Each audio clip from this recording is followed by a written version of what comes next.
Good evening all. We've just rolled past the summer solstice. The longest day of the year has passed and now we're on the rundown. And if I sound a bit down, it's not even because of that, because we've got quite a bit of summer left to go. If I sound down, it's because as I'm doing this setup, as I guess as everyone or anyone's doing anything in this country right now or anywhere in the world, we're doing it against a backdrop of war, building, provocations, strikes, counter strikes, and I know some people don't like to hear about that sort of stuff when they come to escape in the world of guitars and fun things like that, and I understand that, but at the same time, the fact that so many people out there don't take this stuff seriously or to heart has got to be something to do with how we're in this situation. I'm not saying I'm any less to blame than anyone else, maybe, but we somehow have got into a world where we can just let the least capable people, the least moral, the least decent people run things and drag us into this situation that we're in now. It's just shocking, really. Anyway, so I'm doing this video with a backdrop of that we might not, none of us may even be here tomorrow morning, and you think I make that as a joke, or maybe some years ago we would have made that as some sort of joke, but it's now actually grimly possible. Anyway, on that note, because I don't think I can avoid being aware of it, we've got Chris's Fazely Outlaw series Telecaster style guitar with a roasted maple neck and that unusual nut. If you look at this thing, it's quite narrow, or it's rounded. It looks narrower than it is, but it's rounded, so it looks like it isn't in the slot properly quite. But we've got a Tusq nut here, very high first fret action, but we've also got a high last fret action, which I'm going to adjust. And then we're going to give it a precision leveling. We're going to change pickups and put in some Ironstones, which are over there. And then we're going to end up by fitting some new tone strings, electric guitar strings, from a local, well, not to me, but local to Chris, Derbyshire maker. So he's supporting local business. So what do we, by the way, this is an ash body with that lovely grain filled look, followed by a dye or stain, and finished up with a satin finish by the looks of it, which has been worn a bit glossy here at the edges by the arm rubbing against it. But can you see that is a really, if you want a really simple finish that you can do at home, get yourself a swamp ash body or an ash body. Ash is a bit heavier, but a swamp ash or ash body with this kind of deep grain, scrape, rub, grain filler or black colors, whatever color, stains into this, or grain filler into this recessed grain. Then sand it back, leaving the dark stuff trapped down inside these grain lines, and then go over the top of it with a spirit stain or a water-based stain, and then go over the top of that with a satin finish, poly or nitro, whatever you use. But that gives you a really sweet looking finish that actually is a lot easier to do than you think, I'm telling you. Anyway, so the thing I know about this guitar straight away is that it's hard to play, and that's no doubt Chris's experience of it. So I'm going to lower the action and we'll tame the frets as normal.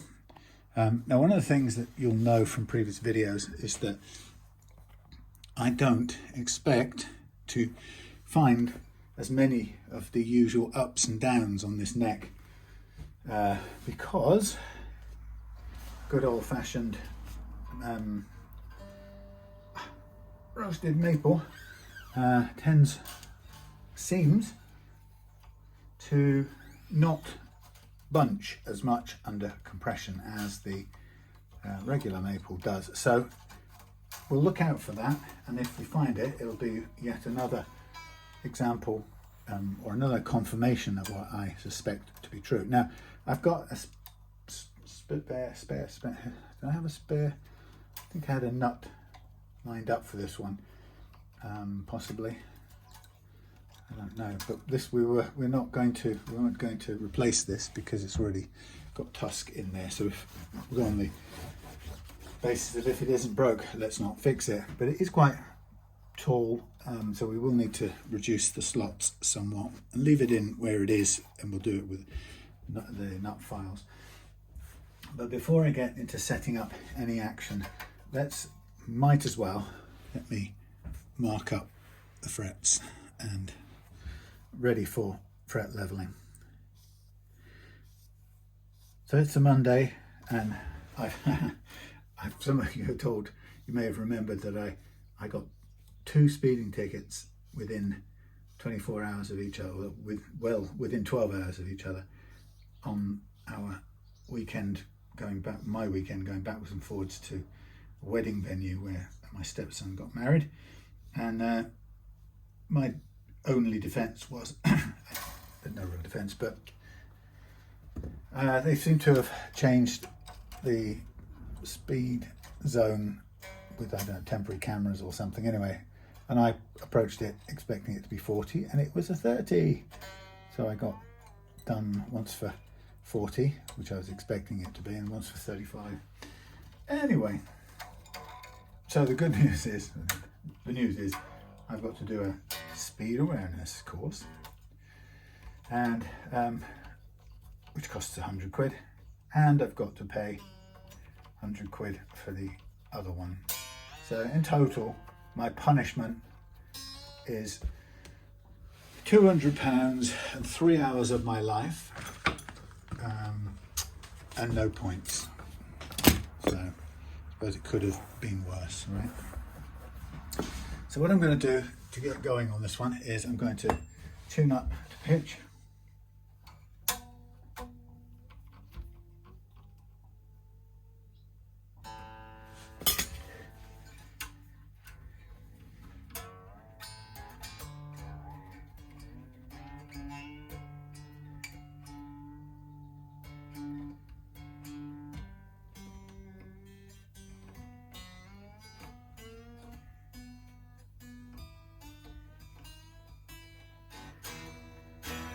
Doesn't have to be totally in pitch, but, and I'm going to just look at what we've got. So first question on any guitar is, what is the relief like on the neck? This is okay, it's not dead flat. I'd say it's about 0.2 of a mil, but we can leave it there. Last fret action is a bit high, so I'm going to get ready to lower that. So at the moment we've got, I'd say, about 1.95, close to 2 on that side, and 1.5 on that side. So we're a bit tall. So if we go down on this side, down on this one,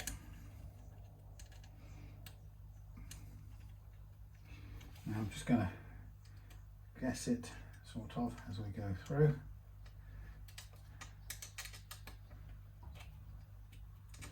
And I'll go through them one by one in a minute, but and again I'll get to tune back up in a minute, but let's just check the heights. Just a bit over, so down again. Yeah, so I'm kind of, sanguine. It's a word when you're contemplative, thinking about your wickedness of your ways, introspective, something like that. Yes, so it's it was not what I could have done without running into speeding cameras that way, but genuinely didn't. And I'm normally very paranoid, if anything, about speed, you know, village and town speed changes. You have to be these days.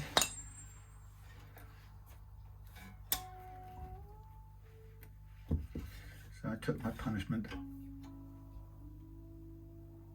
like a man.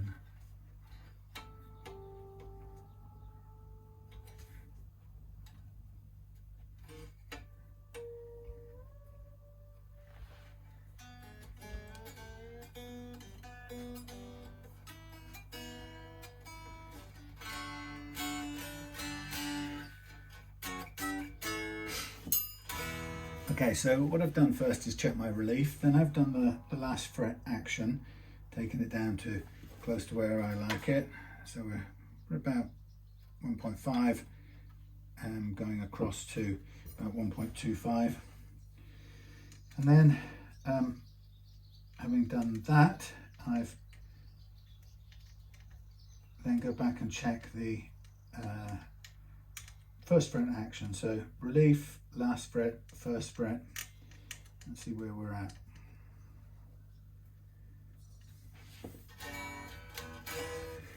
So just get this tune again.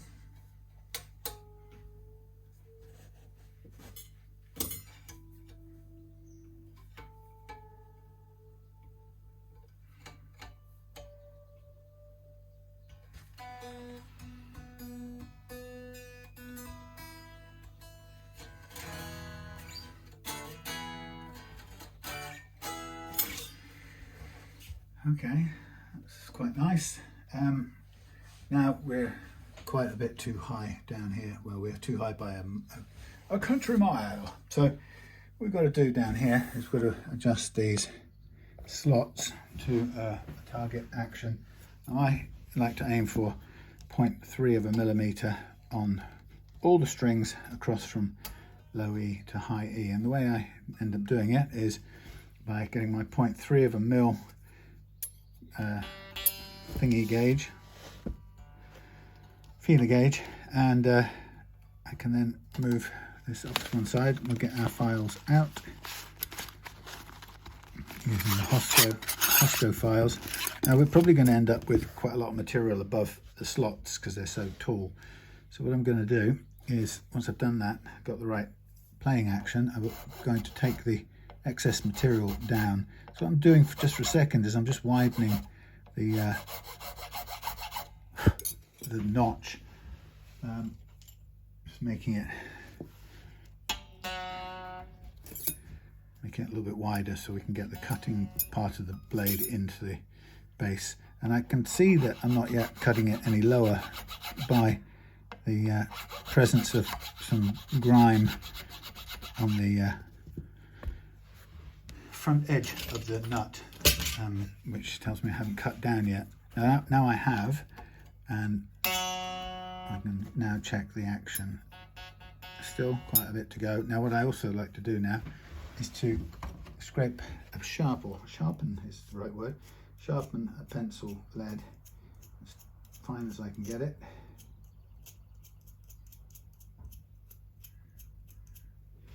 And then,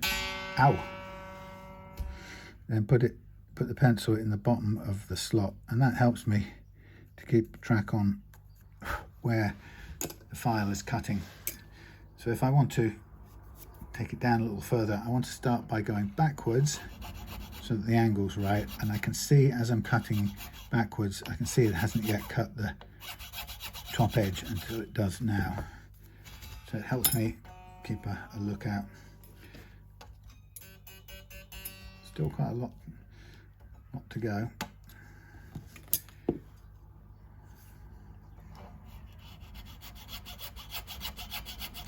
Difficulty is when you get to have a low action, it can be quite difficult to put a slope on it, because if you slope you tend to hit the wood behind the nut, and on this one it's actually very good. There's hardly any wood behind the nut, but where there is a lot of wood behind the nut, you really do get you can run into it quite easily, or to avoid it you have to stay quite shallow And we do need that backwards tilt in the nut slot, of the nut slot, I should say. So this, by the time we get to the right height, which will be any minute now, we've got a ton of material. In fact, what we're going to need to do is we're going to need to do this twice. So I'm going through, it's very hard to do it accurately, to cut down at the bottom of a deep hole.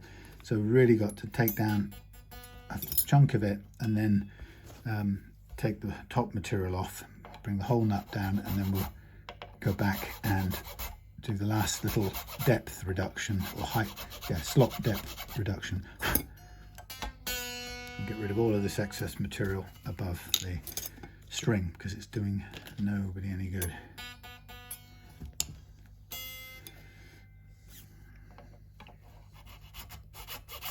You see, as the deeper you go, the wider, the more of this blade gets into the gap, so it creates a much wider notch, and it gets harder to cut because you're taking so much material. So we really ought to strip it back to as little as possible. So I think I'm just going to take a little bit off all of them, but come back and do some more. Better to have a couple of goes at the nut than to go too hard and too far in one go. So way too high, but I'm going to just leave it there for a second. What I think I'll do, let's just do these 3 as well, if we can. See what we got. These are starting out a bit lower all round, I'd say. So we're on the 26 one.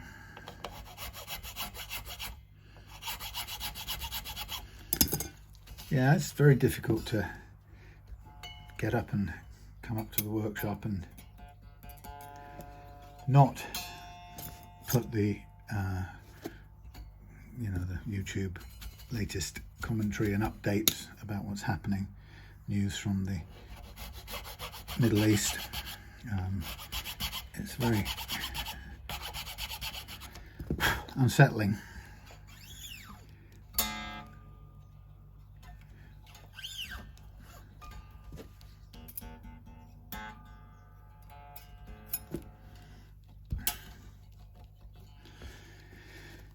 Unsettling.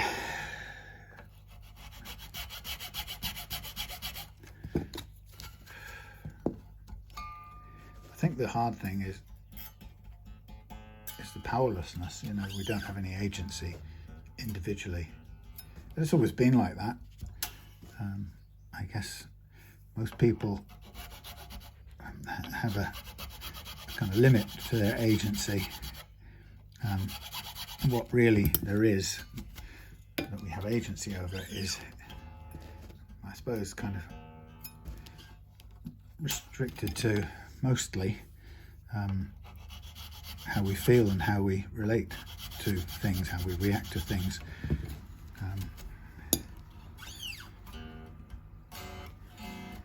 Okay, so this right now is, I've taken it a lot lower. So what I'm going to do next with these old strings on is I'm going to get rid of a load of this material. Now, as you can hear, it's trying to cut into the strings a bit, but it's going to want to do that. So I'm just taking the excess away from above the strings. Now, it doesn't matter too much if we cut or scrape the strings a little bit. We'll round it off, and we'll end up obviously with new strings in the end anyway. But you can see the idea is to reduce the amount of unnecessary material down, and in doing so we will end up finalizing the slots with a very small amount of downward cutting. Now we're kind of getting to a point now where it's nearly we're nearly kind of there, but what I can do is take a bit more off.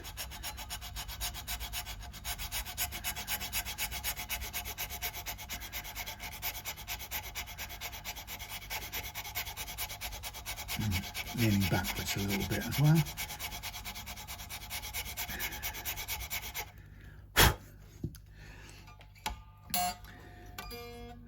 can see we've taken a load of material off, but we're still got plenty more to go.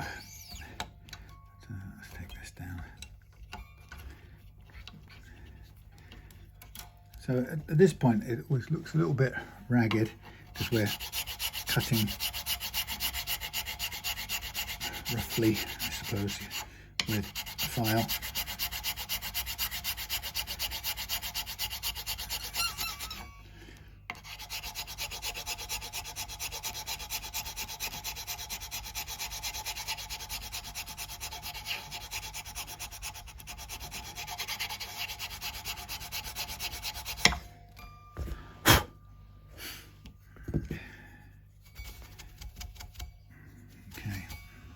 More down, so it's still plenty of depth. They're still a long way down, those strings, but the idea is we'll get it down to very close to optimum, and then we'll finalize that with some fine sanding. So put the strings back in and tidy up the nut afterwards as well. So back to pitch, if I can find it.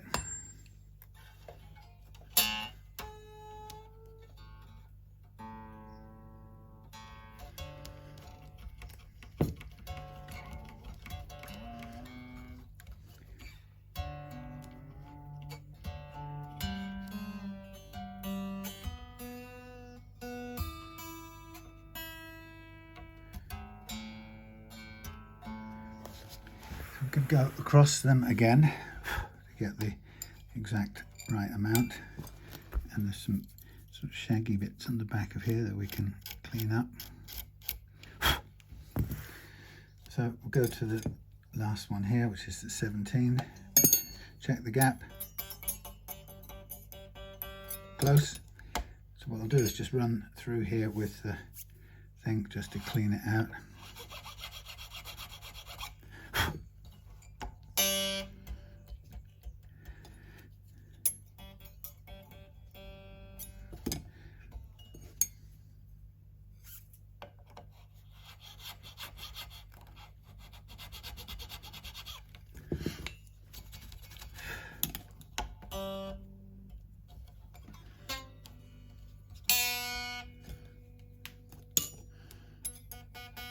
Still quite high, that one.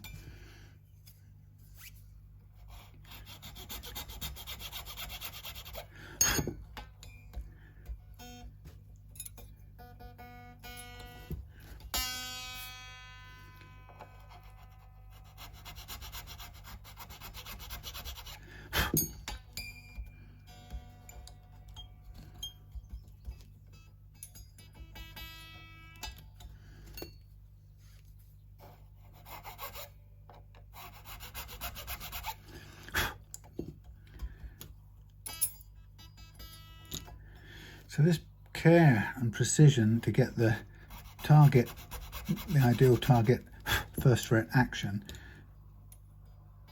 is worth doing, because once you get it to there, you get an absolutely lovely low and light feel, which makes such a difference to the playability of the guitar. Pretty close.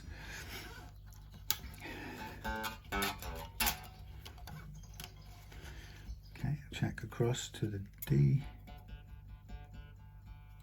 Very close, I would say.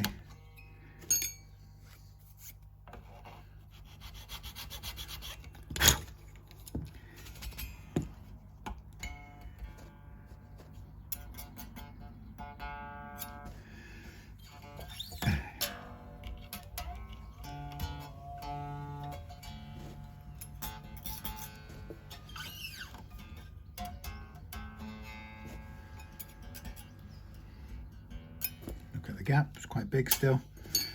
The bigger slots are a little harder to work, bizarrely, because they fool you into thinking you're not taking much away. So you press too hard, and then before you know it, you've overcut. Not yet. But again, you've got easier to get some marker pencil in there, so you can sort of go backwards and downwards without cutting the front edge, and then just a little bit of cutting on the front edge, so a bit more control over it.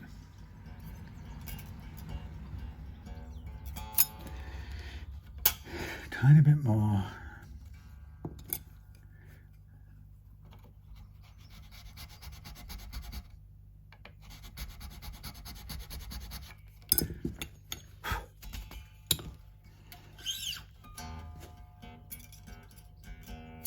Okay, that will do me. So much lighter by a mile. Sorry, rubbish view.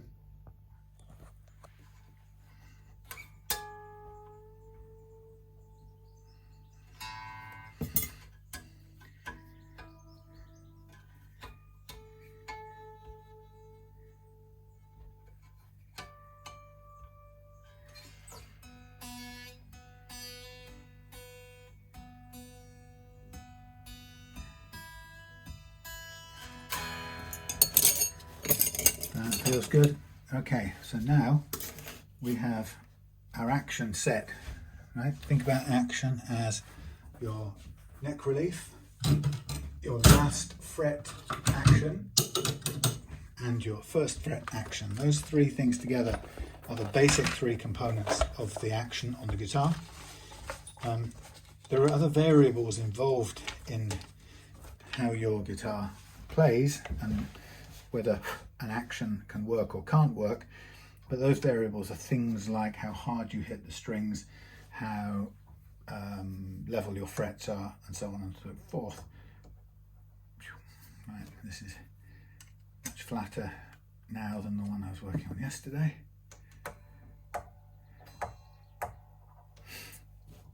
Okay, so yesterday's guitar was a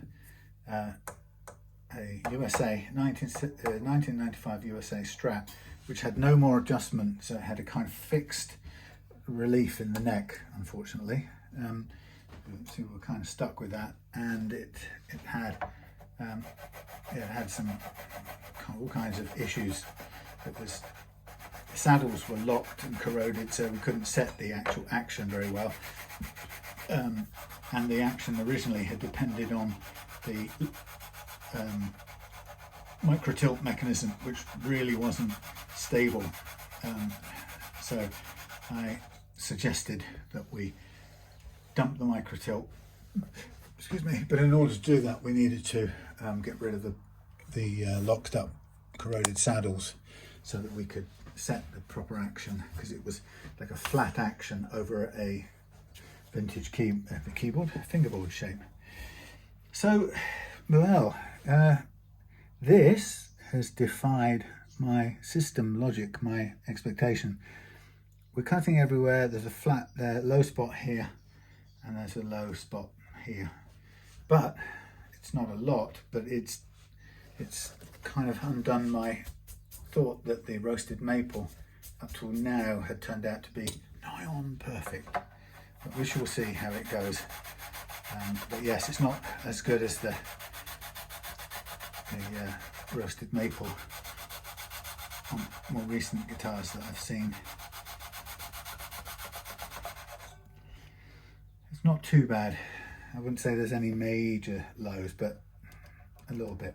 So second run on the leveling kind of confirms. It informs me how serious the unevenness is. The first run pass with the leveling tool kind of tells me what the topography is like, and the second one tells me how far out it is.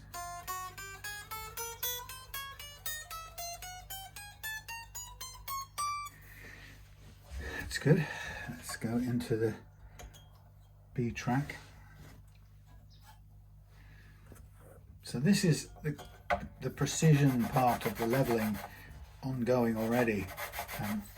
I've been doing it for 10 years now like this, so I've got a lot of experience of reading what it tells me about the state of the neck, underlying neck. That's confirming a tiny bit low here and a low one up here at 16. A single low one. That just means a single low dip in the fingerboard itself, the fretboard. Now what we're looking for at this point now is, first of all, do all the notes play?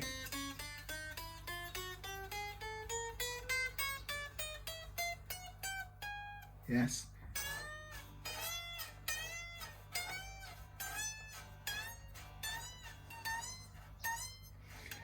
So fretting at 16 chokes out a little bit because it's in a noticeable ditch, but not so bad. I think we should probably free it up now with this next pass. So we're now going to do the G track, but I'm going to recalibrate to make sure the settings are good, and I can do with a little bit more bend in the middle. And then when that's right, we'll level a tiny bit more the G track. It's the G track where it really pays to level it out, because the G, when you level out the G track, you level out most of the chokes that you might get as you're bending the high E across into the G track. It doesn't help if the high E is coming up out of the ditch or a valley, and it also doesn't help if there are any highs and lows in the G track where I'm leveling now. So this part of the process will free up the frets that were just zizzing out. So it means for the action we've chosen, we can make the frets work with that. And again, the experience part comes in to know whether that's costing too much in metal or not.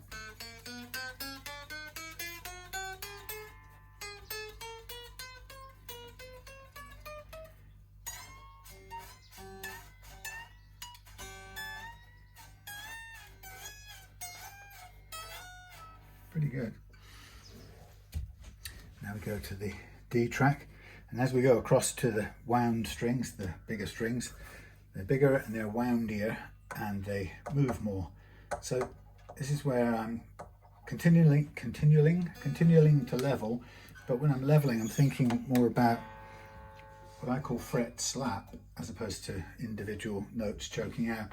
So fret slap is, think of it as the more complex wound strings spinning more, describing a bigger spin radius and a different pattern of kind of waves going through it, which tend to make those wound strings clatter into the high points or the hills in the overall topography of the fretboard. So this part of the leveling is about it's about taming those hills as a single entity, so that wherever it's fretted, the wound string with its greater movement can play freely without this fret slap, which is not actually there.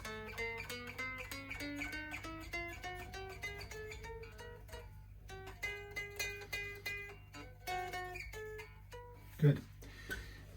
Calibrate for the A. And that's how complex it is. It's great to know there are people all over the world at the moment using this method, having seen it here and either copying my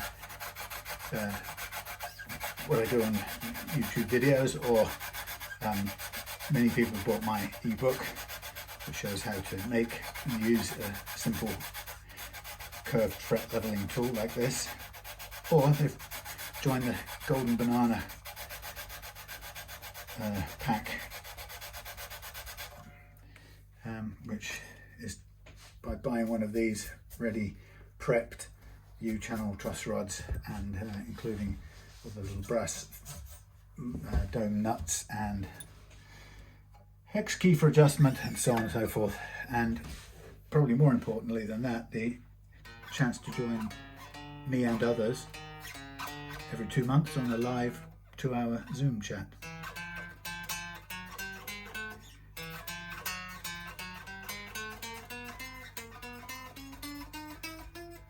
So a little bit of what I call fret slap from the middle, at the middle and further up the top. So all that means, all I'm going to do is I'm going to take the bar and I'm going to concentrate a bit more leveling on the middle. Now it's leveling at other spots as well, but I'm just making sure that it's doing that spot. And then I kind of paid a bit more attention at the top here, where it was also making some a little bit of fret slap. So I'm going to make sure we can take those down a little bit too. Again, for newcomers, it's going to be quite daunting. By this time you think, oh my god, I've flattened these frets, which I promise you, you haven't. There's a reason I use 400 grit paper, because it gives you plenty of time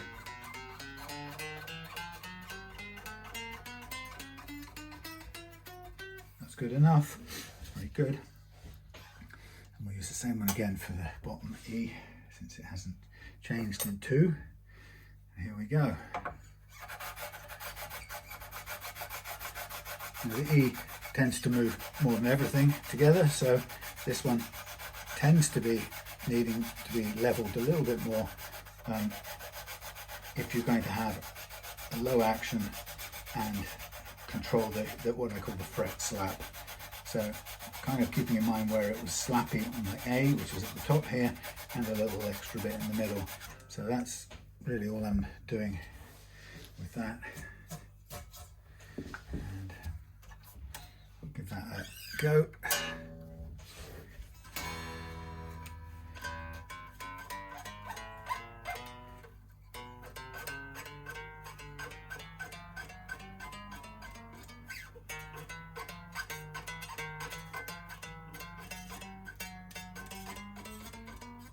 A little bit up at the 12th onwards, so I'll take care of that. And again, what I mean by that is I will concentrate a little bit more up here.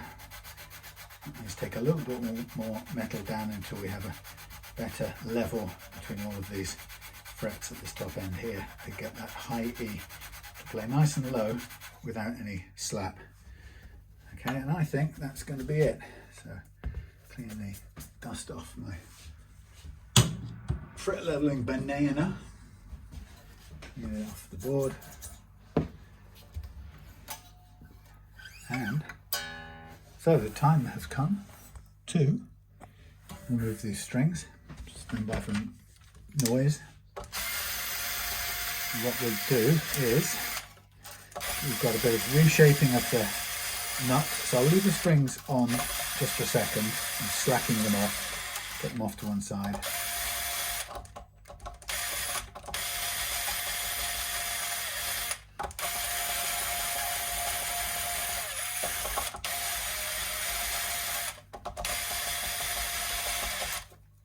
Okay, so I can get the little string spreader bar here, and that will just help me to keep these out of the way for a minute.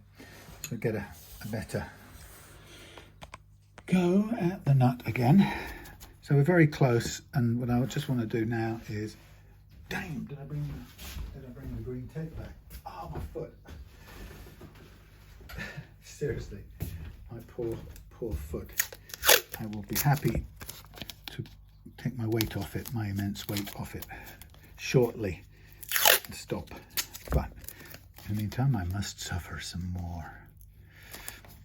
I considered going to a doctor about that issue, partly because I'm genuinely worried that I'm going to do Claire some severe harm.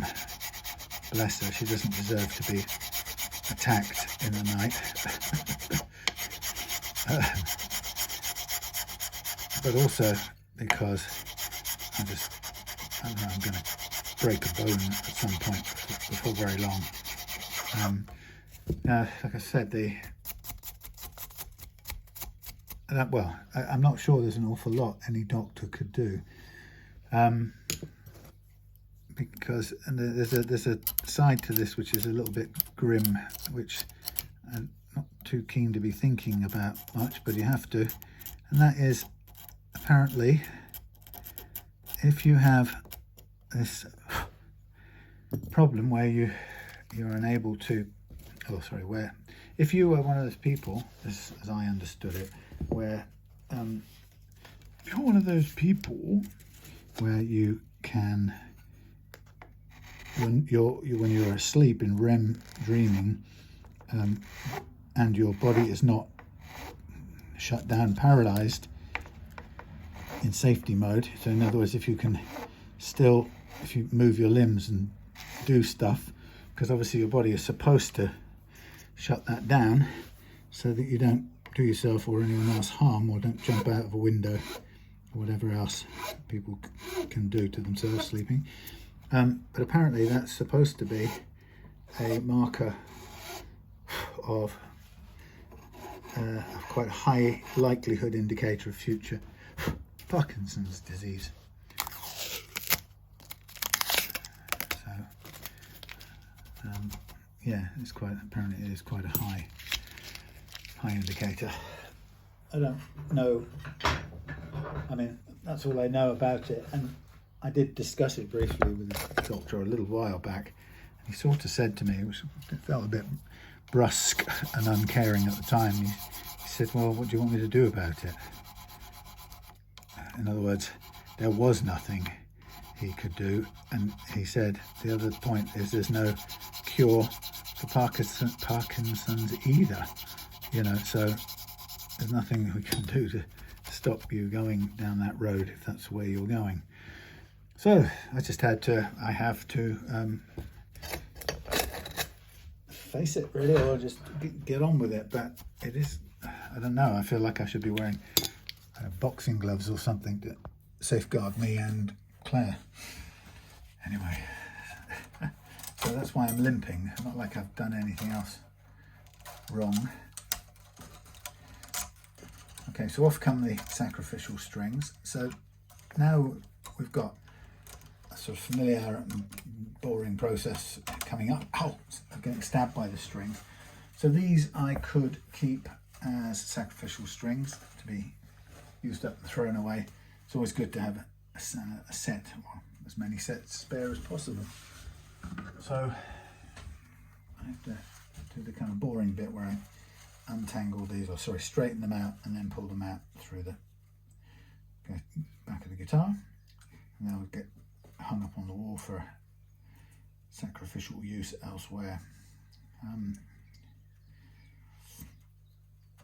Yeah, it's hard to believe, isn't it, that the world is the big so-called grown-up boys with these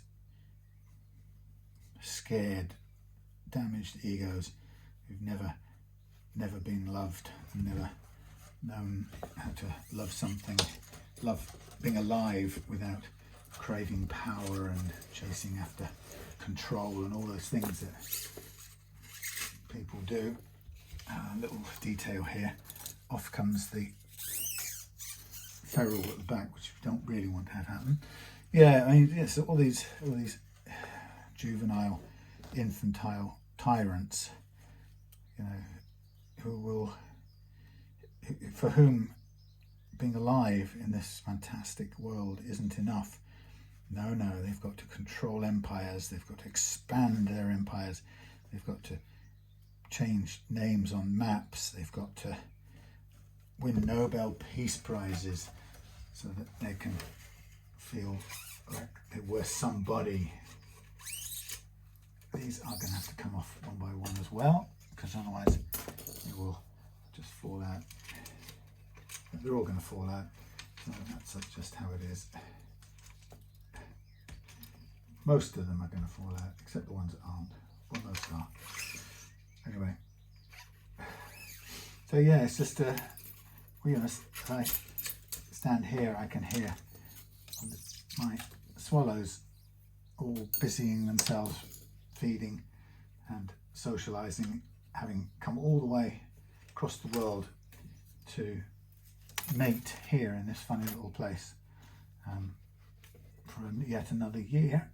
And because there's something about it, the temperature and the abundance of certain foods or whatever it is they need is here, and so it's just the perfect spot for them to fly all those thousands of miles for, up from South Africa and think Portugal, and then up to Britain. And they're all unaware of all this man stuff going on, and it is man stuff, I'm afraid.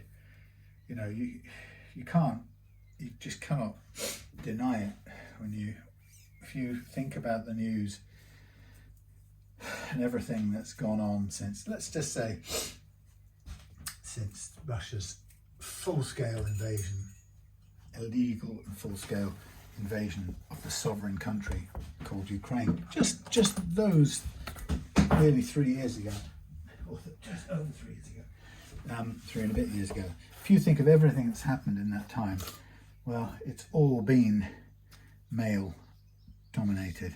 There's no women playing, you know, a significant shaping role. I'm not saying there aren't women who've not done great things. There are. I just mean in the things that we're struggling with now, that threaten us now, they are not the fault of women. They are the fault of men. And that's pretty depressing as well.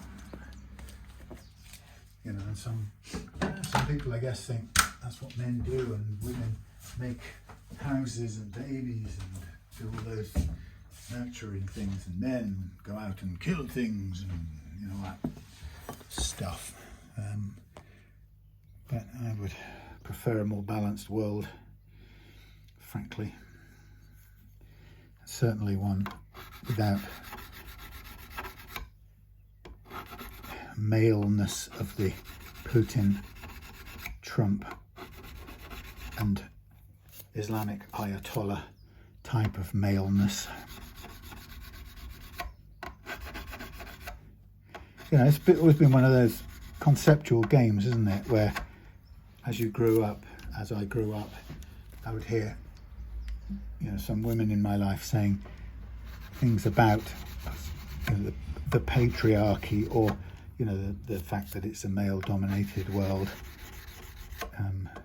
You know, and in a way, when you have Trump leaning on the big button and all these men crashing against each other for alpha male status, then it clearly is predominantly a man's world, unfortunately.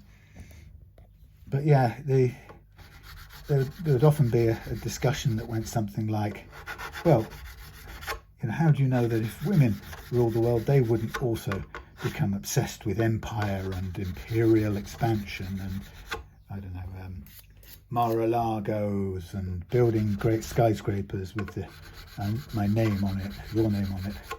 But, you know, are we so sure that women wouldn't do that? I mean, you know, being a woman doesn't appear to be an automatic guarantee of being compassionate and considerate, because there clearly are some people who are both women and aren't those things.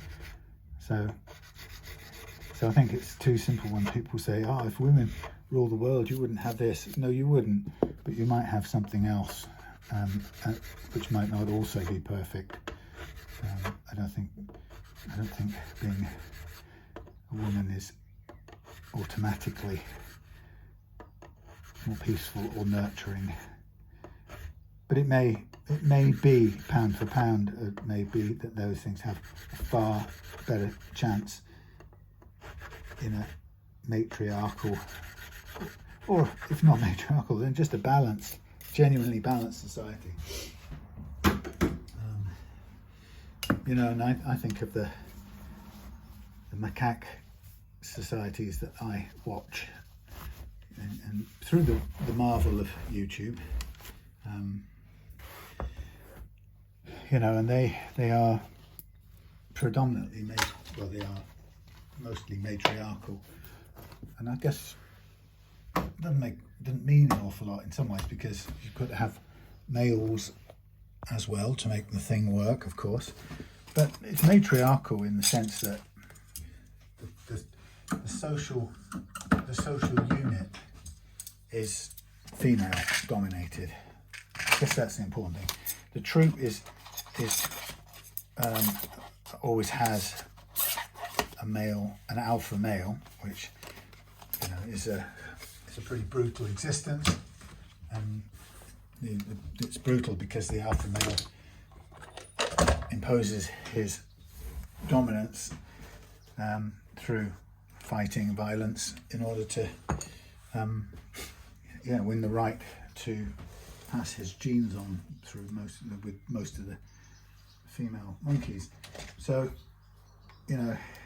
that sort of society, whilst it has a very nice matriarchy, it's also ultimately shaped by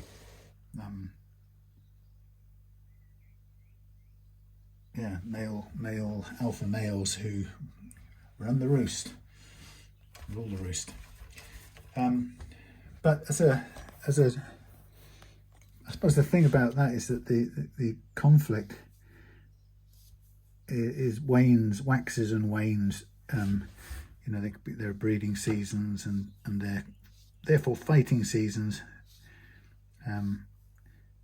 So it in itself it's not perfect, but it is a lot less destructive. It never goes to the extremes that we seem to go to with our ritualized and then industrialized war.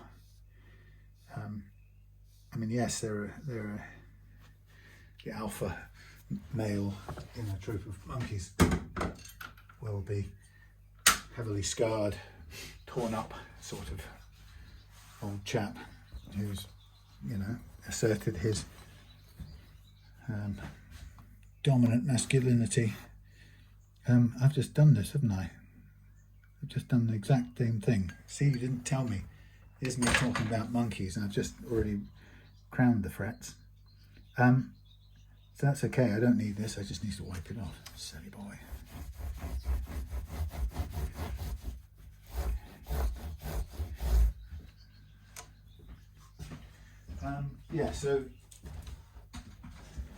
So it's I guess there is no female only model, and in a monkey society, culture, society, social group, the female animal has only one point, and that is the producing children.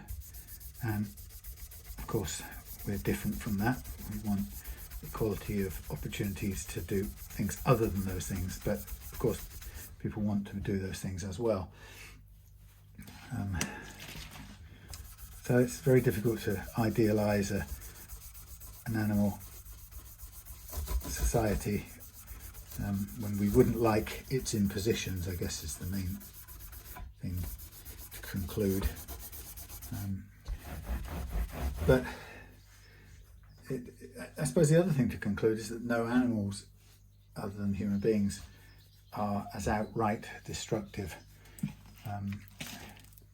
even in conflict. In fact, I think, what was it? I saw YouTube was putting up some really weird stuff the other night, and one of the things it put up was a 60s or 70s film of tribal warfare in Papua New Guinea. I think it was New Guinea, and it was quite astonishing, striking piece of film, and it followed this entire battle with probably a couple of thousand warriors on either side, kind of with this ritualized battle. They meet on a single day of conflict, or a single day where they have the tribal war, and a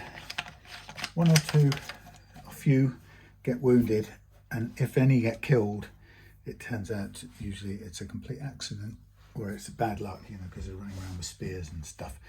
So I guess the thing is that the warfare or conflict is there in macaques, and it's there in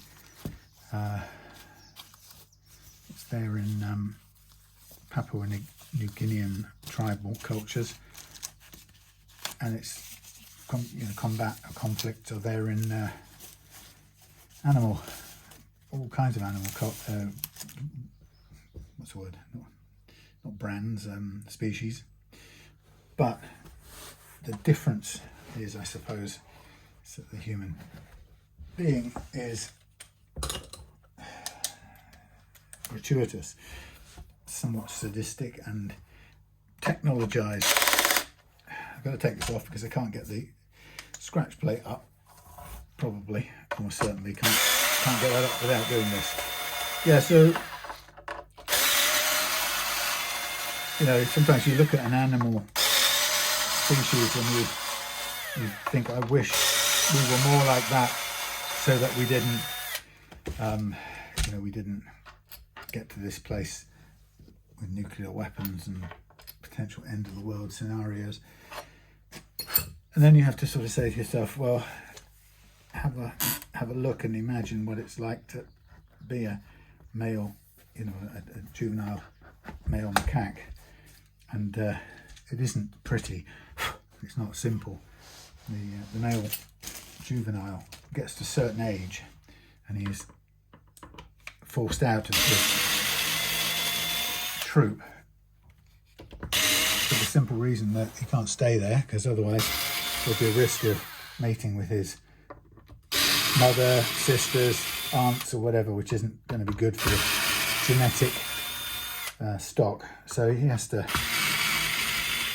gets to about 4 or 5 and he has to, before he reaches sexual maturity, he has to take off into join a bachelor troop, which is exactly what it sounds like, a bunch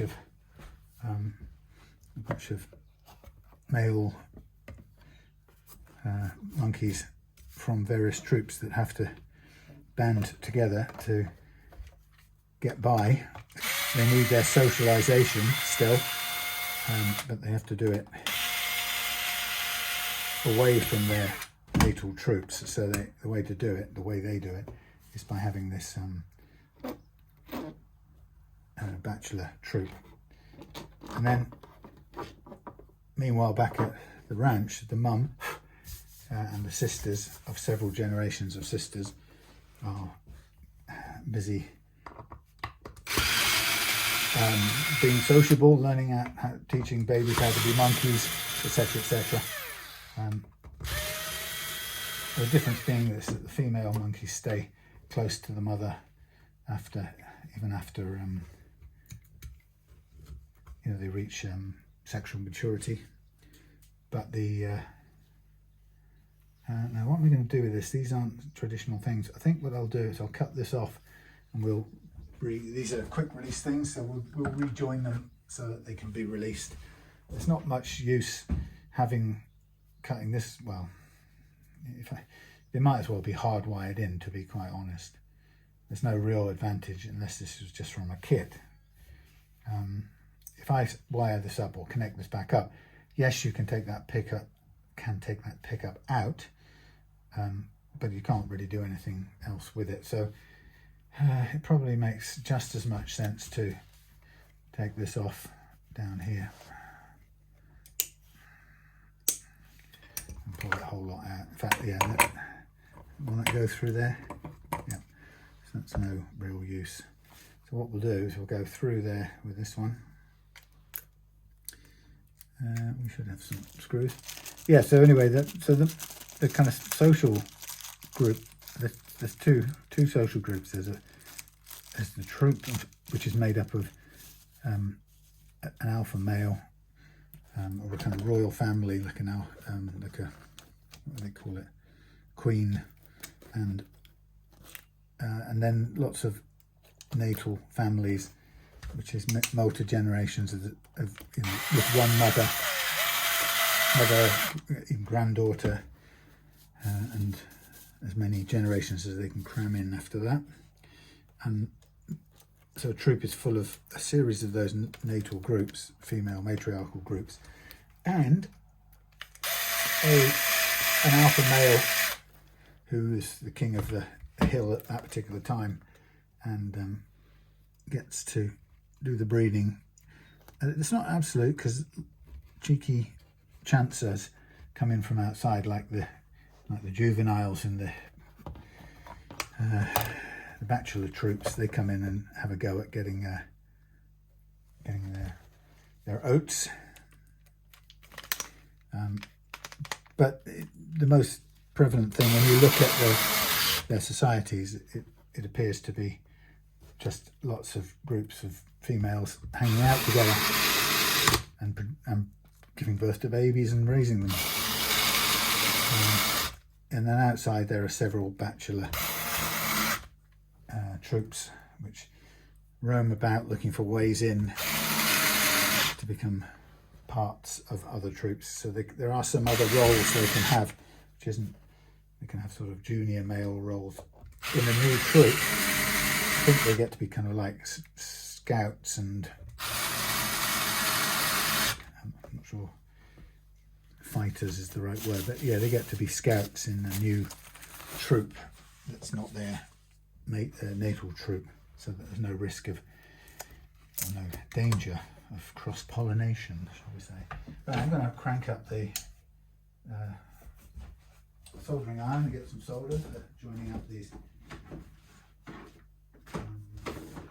new pickups. I seem to have temporarily mislaid my normal solder, but I've got some thin stuff here. So I'm going to join, this is our hot one goes to there, and then the earth one goes down to there, which we will attempt to do. Yeah, so I mean, I was going to say that the sort of conclusion is that a macaque group is very female led, but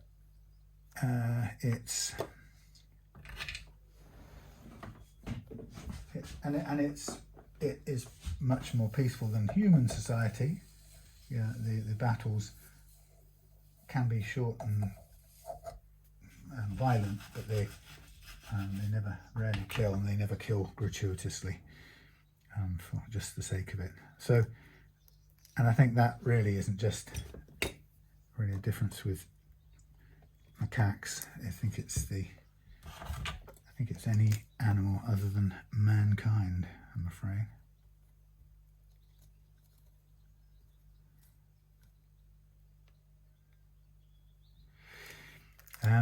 Yeah, that seems to be about where it's at.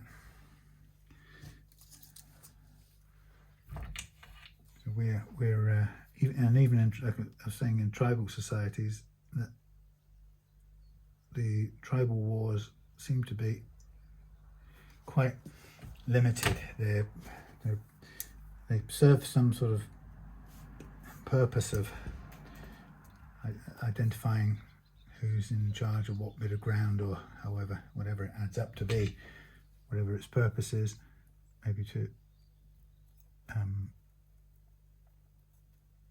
get young males initiated in the defense of their societies. But they don't kill off too many people. So again, this one, we've got to do the same thing here. We've got to take off this bridge pick up and change that out. And get in here. 1, 2, and 3. Yeah, so I would love to think there was a more peaceful world. If it was run by women, shaped by women, but who knows? I'm not entirely sure that it follows that it just automatically would be, because every society has its has a balance, mix of male and female. I have to cut this off because we ain't getting that through there. Yeah, as male and female were, however much you don't wish there was, it's always a balance. So it will always bring the male energy with it. It's just how it's balanced, and I don't think it's very balanced in our current society, personally.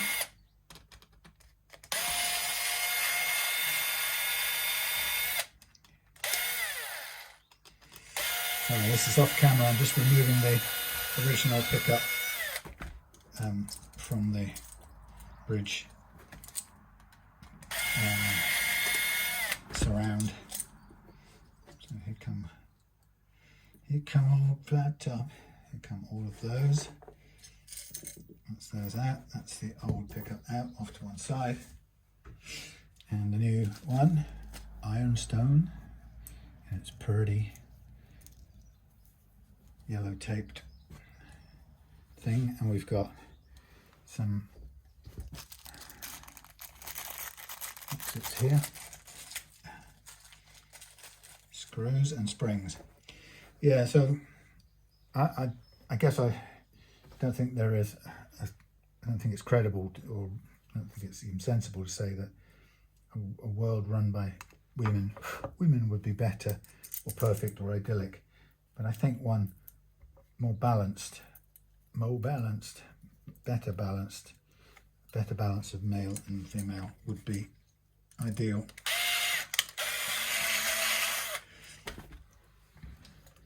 Would be better for us. Just I would love to have the kind of destructive male ego energy tamed a bit when it comes to decision making, not just free to run riot, which it currently is. I think that's the problem. Donald's small man syndrome is ruining the world, and all the other small man syndromes. And I mean small in personality, mental stature, as much as any part of the body.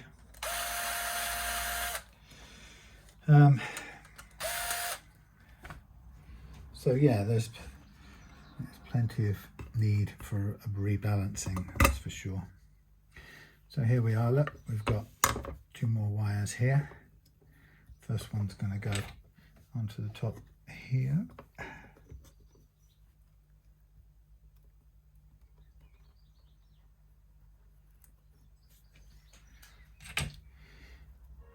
And the second one will go join onto the common earth down there. In fact, it doesn't actually have to. It could go down and stick somewhere better to a pot, somewhere with a bit more chance to put some solder on, I think.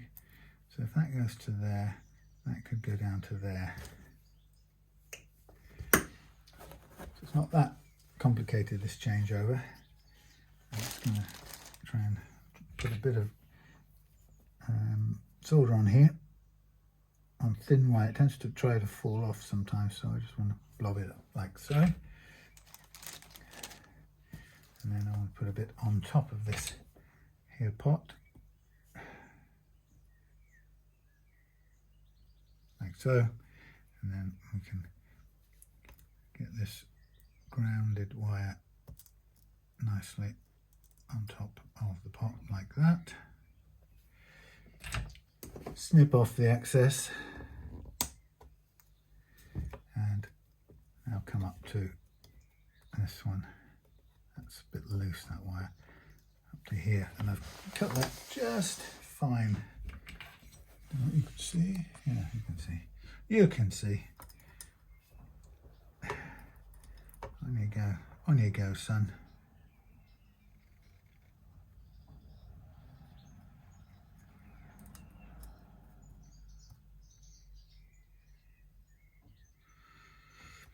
There we are. Nicely done up. Chuck the bits away. Hit some springs. Okay, new pickup installed.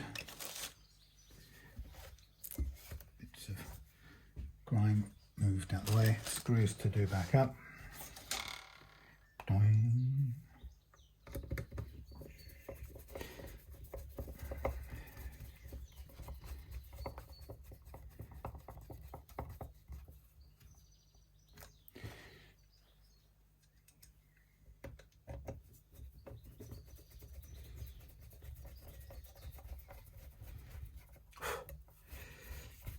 Yeah, I was thinking about, you know, when I get freaked out about having no control in what's happening on this world political stage feels unfair or, yeah, unjust. That somebody is playing a game that they've assumed the right to play, or assumed there's power, taken power in order to play. I feel terrible. And then I just think, well, you know, what if a spaceship, not spaceship, meteorite was coming towards us, streaking through space? We wouldn't have any say over that. But like the old, what's that thing? Don't Look Up story. But, you know, eventually you reach a point where you realise there's nothing we can do, and actually there's nothing we can do in about too many things, or about much. So it's very much about accepting what's what, and hopefully it'll work out. But if it doesn't,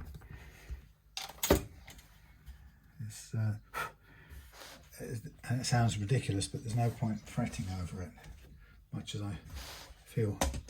Now, I could have, by the way, I could have taken off. No, maybe I couldn't. No, I probably still need to take this neck off to get the electrics out. So I'm now going to just reinstall the neck, like so.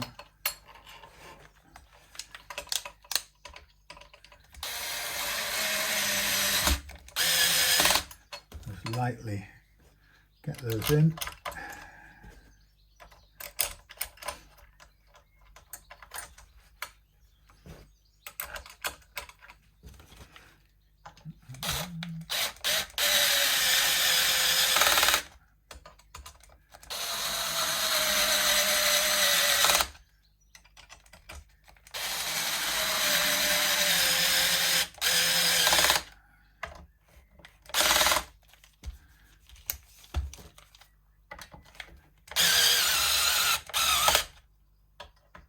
Three.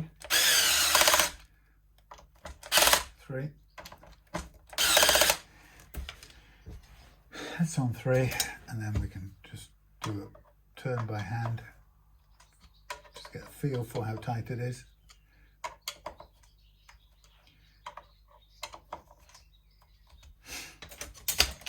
And that is back together again. So what I need to do now is I need to mask off this neck, and we'll tidy these pickups out of the way and put them in a bag for safekeeping. But we'll get that all sorted out, tidied up, and I'll get this all masked off, but I've got to cut loads of masking tape into bits and so on and so on. So I'll do that off camera because it's boring and fiddly, and then I'll do the sanding of the frets, sand them all out to a nice polish, and then we'll come back in time to put on the new strings. So we've got the electrics on. I guess I'll just show you what I would normally do. Oh, my foot. What I would normally do at this point, if I've done something to the electrics, is bring out the test amplifier.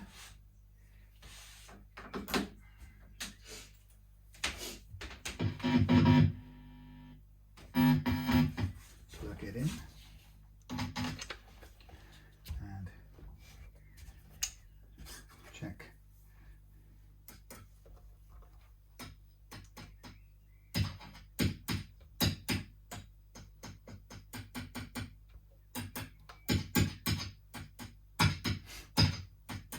It's interesting.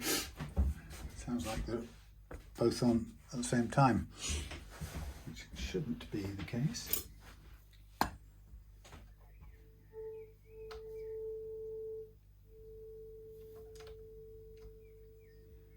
That's odd.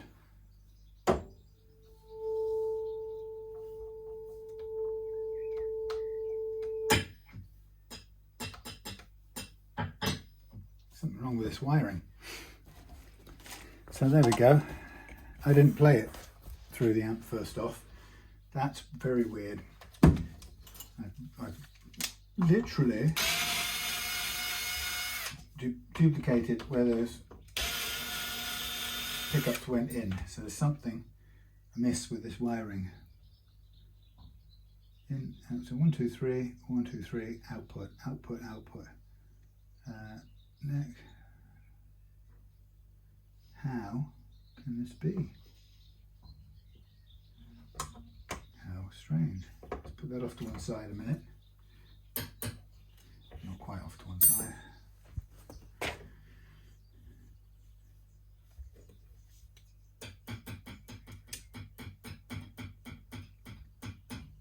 But that's not right.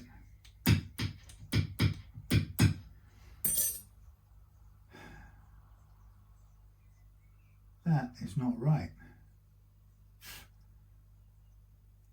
How in the... Something is not rightly wired up in here. They're all three on, all two on all the time.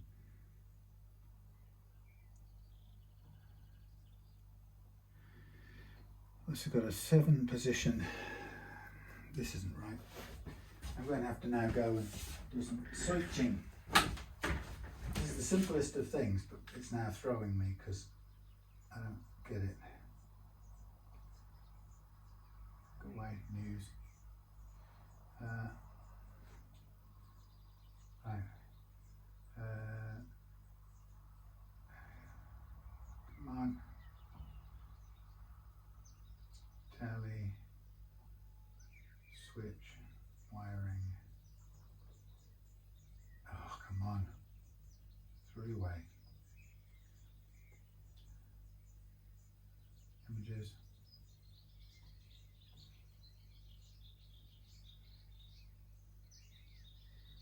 Come on. What's wrong with this phone?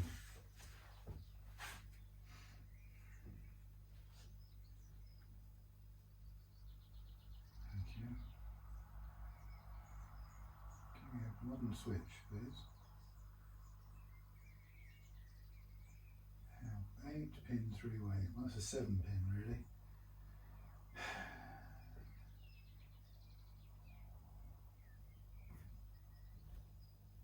Hello. Right, I'm going to have to put you on hold while I figure out what's wrong with this. Something wrong with the switch. That shouldn't be doing that, but I've wired it up exactly how it was wired before, which is very peculiar. And how these two sets of switches are joined this way. So it must be, this is how it was wired up before, so there's something wrong with how it was wired up. Blimey, that is very odd. I'll see you in a minute. Woo! Right, well, there was an interesting little, don't know what the word I'm looking for is, interesting little interlude. So guess what?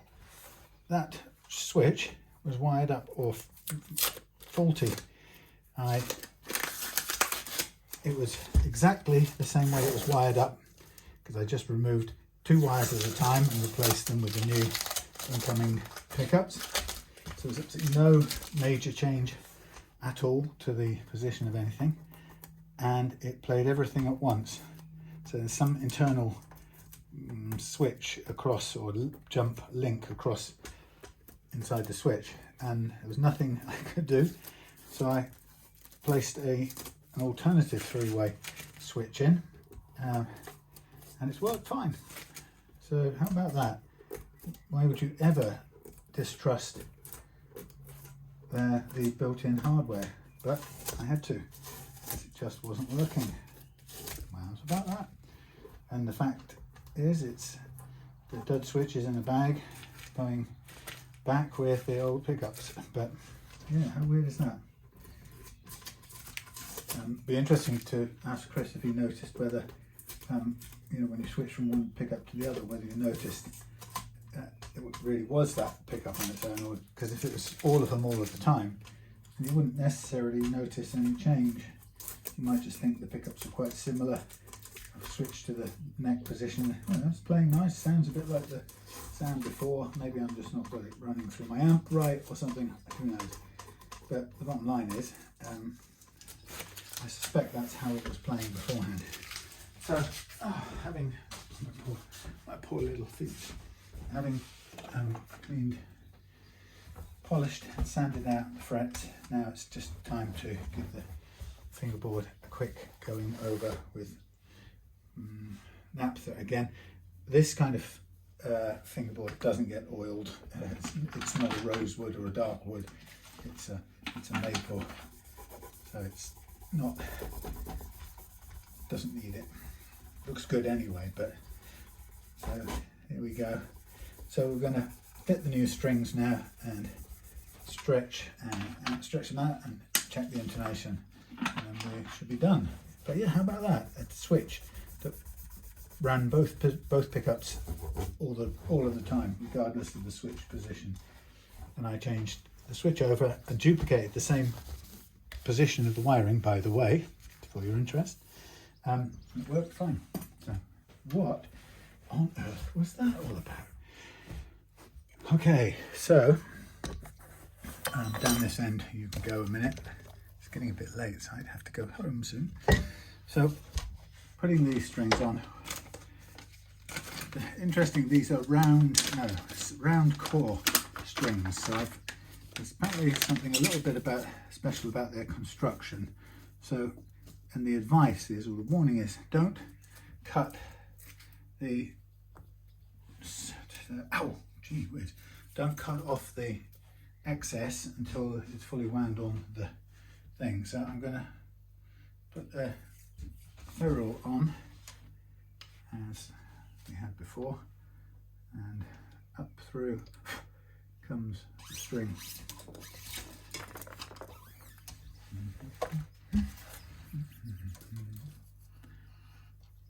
Going through here. Hello. Oh yeah, there you are. Piece of fluff getting in the way. Okay. Pull back one whole fret's worth, and then I'm going to wind it on with my winder. 1 fret's worth, wind. Hold the loose string, hold the tight string over the loose string as it goes round first time, and then as it comes around the second time, I go under, nearly under. It's not quite as under as I would like, but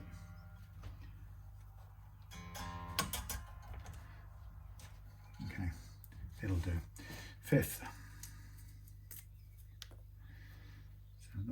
So, twice these strings have stung me already.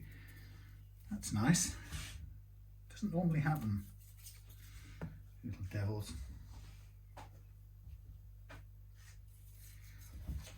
So I probably should just stay here and put all of these on.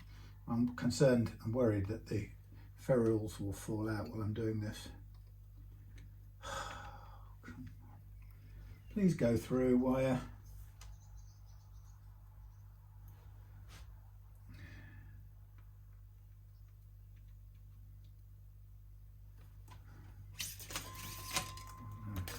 Annoyance that was for.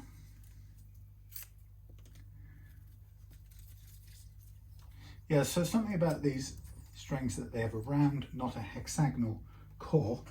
I don't know if there's some risk of them coming unwound or unraveled or something if you cut them before they are wound on fully.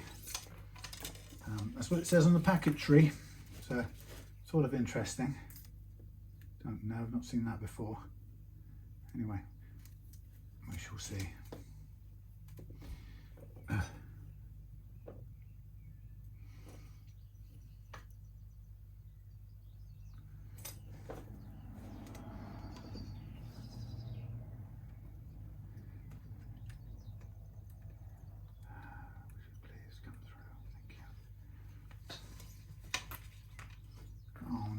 Put this on upside down, you cretin.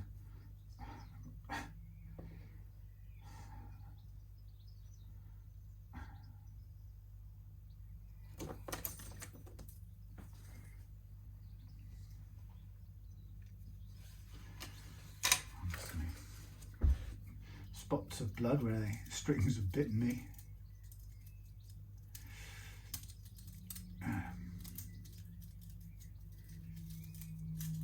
these come undone. This is not helpful. Pull a little bit of paper off. I know it's a nice idea to have numbers.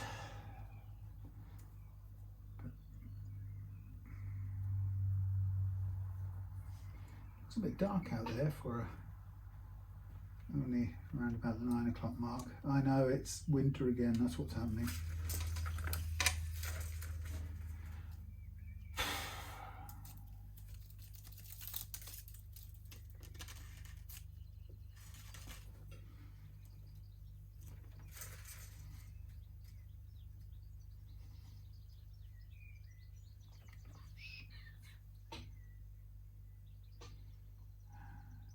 Through you go.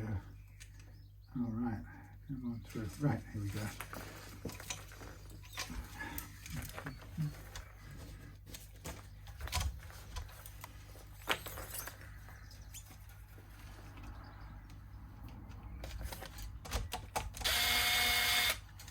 Here you go.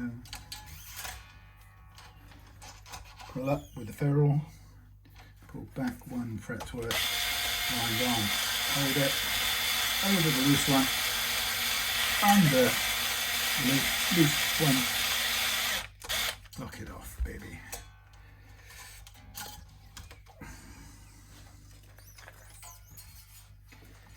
Oh, we're going to replace these string trays, aren't we? Hold on. Sorry, ferrules.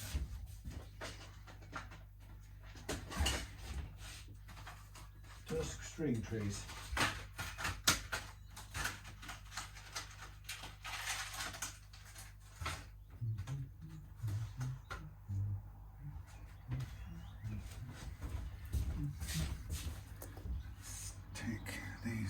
Where's my new quality screwdriver gone? Here it is.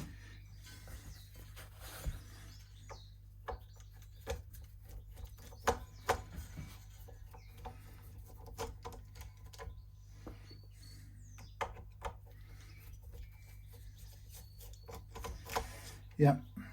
Okay, so what we'll do is we'll get a small little bit, 2. Slightly enlarge that holes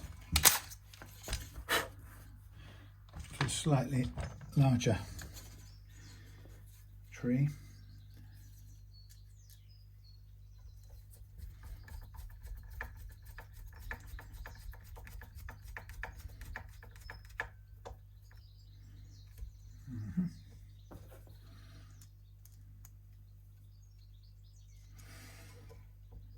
Nice bird song at this time of night.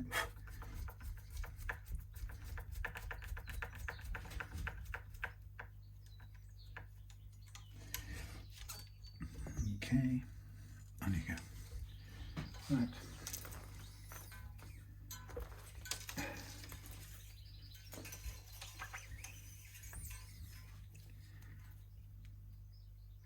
Let's pull this back up.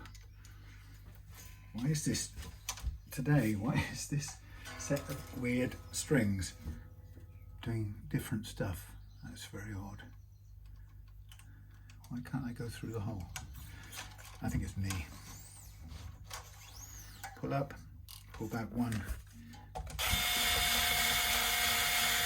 Over, under, out, under. Lovely.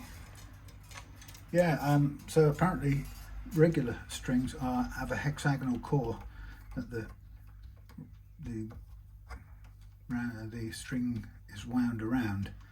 I guess that grips it and keeps it in place. But these have a circular, I guess, and therefore smooth core, which has some implications that it means it might come undone if you cut it before you've got it locked down or something. I don't know. I'm guessing. I'm taking the instructions at face value. Taking them at their word. Wow. Okay. Up, in, back one.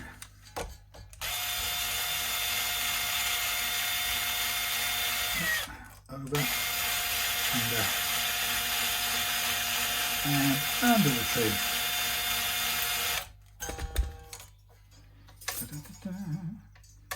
Ferrule up, ferrule. Okay. Well, this guitar now should feel a ton different.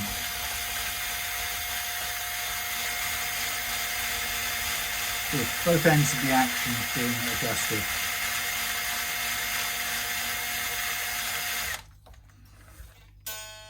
So now the strings are, it's official on the guitar.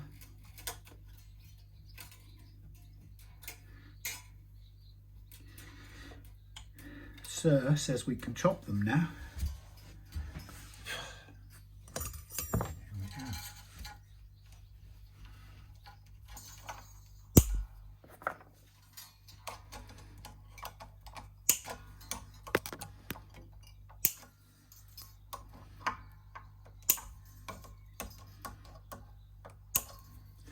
Almost makes me want to get a pack of these to clip them before they're locked off and see what weird and wonderful thing happens. And maybe nothing much would. Maybe it's just a precautionary thing. My foot. My foot.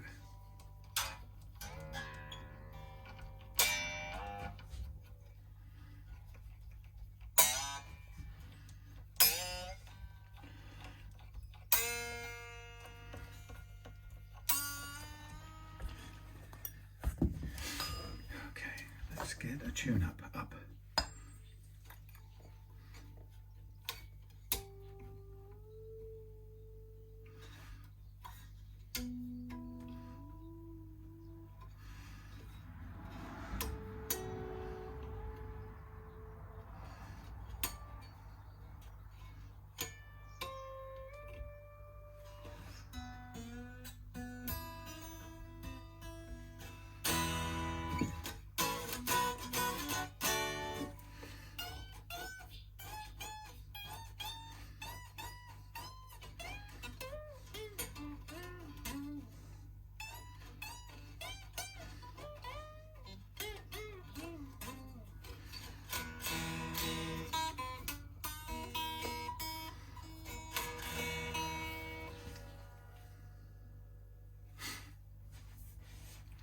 Right, let's do a quick all over stretch.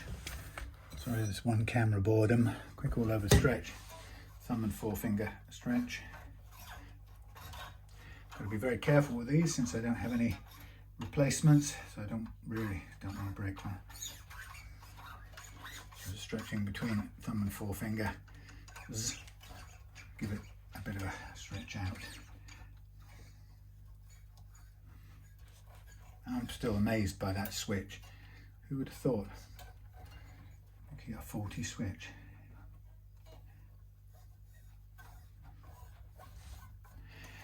I venture a guess that if you thought the sound wasn't very good,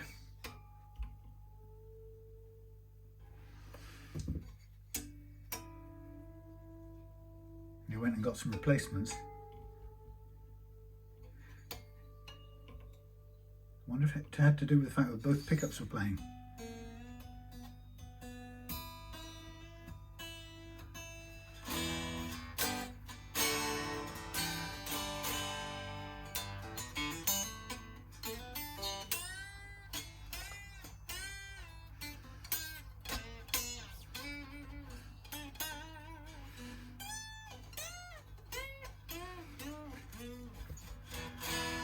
Pretty close.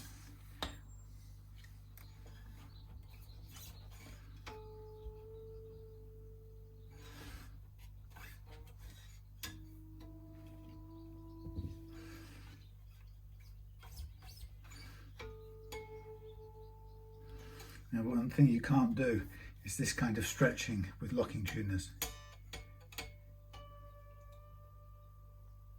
Liable to break.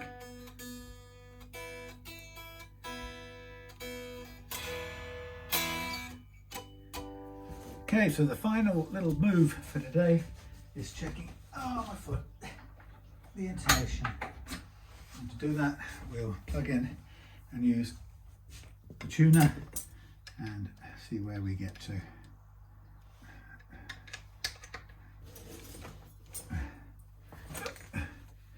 Don't like leaning it on its edge there, but we have to do it to a certain amount. Okay.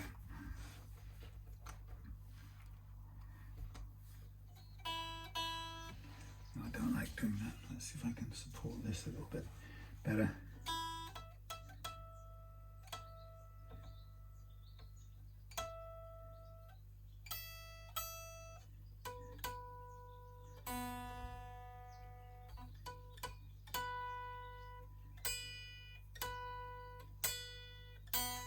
It's a bit flat because it's a bit too long, I think. Yeah. I'm pushing it forward just a little bit. I think we'll find the G's too long as well.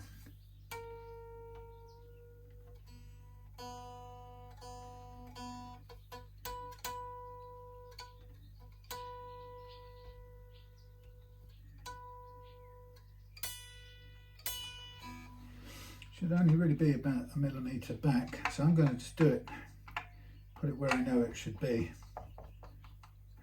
and make sure everything's right. It should be about right.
D is out.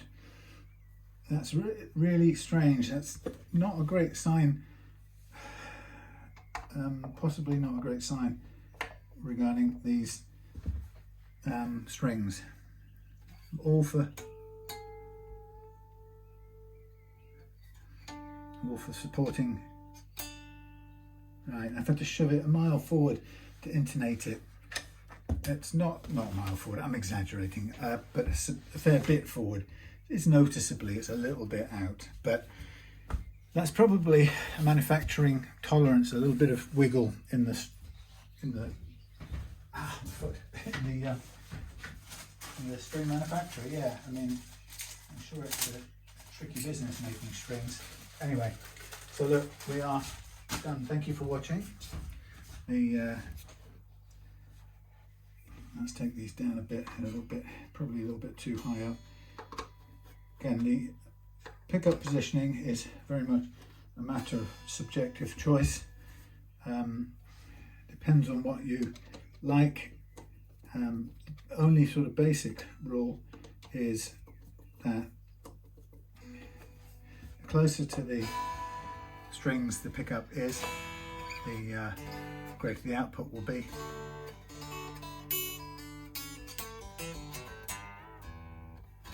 And the vice versa being true as well. So it's up to you.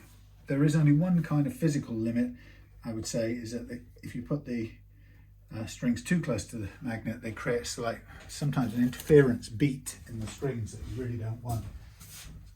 So avoid that much. Okay, thanks for watching the one camera special. See you again soon. And there we go, Chris. All lovely and clean and fresh and ready to go with both pickups working individually. Bye for now.